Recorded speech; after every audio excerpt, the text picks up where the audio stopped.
మహబూబాబాద్ జిల్లా తిరుమలపురంలో అభివృద్ధి నిధులపైన గందరగోళం నెలకొంది. గ్రామ అభివృద్ధి కోసం ప్రభుత్వం మంజూరు చేసిన నిధులు సరైన విధంగా వినియోగించకుండా అక్రమంగా మళ్లించబడుతున్నాయని గ్రామస్తులు ఆందోళన వ్యక్తం చేస్తున్నారు. గ్రామంలో రోడ్లు, డ్రైనేజీలు, తాగునీటి వంటి ప్రాథమిక సదుపాయాలు ఇంకా సక్రమంగా లేకపోవడంతో ప్రజలు తీవ్ర అసంతృప్తి వ్యక్తం చేస్తున్నారు. ఇలాంటి పనులు జరపకుండా అభివృద్ధి పనుల పేరుతోటి బిల్లులు చూపించి గోల్మాల్ చేశారని ఆరోపిస్తున్నారు. దీనిపైన సంబంధిత అధికారులకు పలుమార్లు ఫిర్యాదులు చేసినప్పటికీ ఎలాంటి చర్యలు తీసుకోలేదని గ్రామస్తులు వాపోతున్నారు.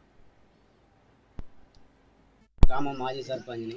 గతంలో నేను 2022-24 వరకు నేను పదవి కాలం ఉన్నాను. నాకు సంబంధించిన బిల్లులు 8 లక్షల రూపాయలు ఆగినాయి. దానికి సంబంధించిన ఎంబీ రికార్డ్స్ కూడా రికార్డ్ చేయడం జరిగింది.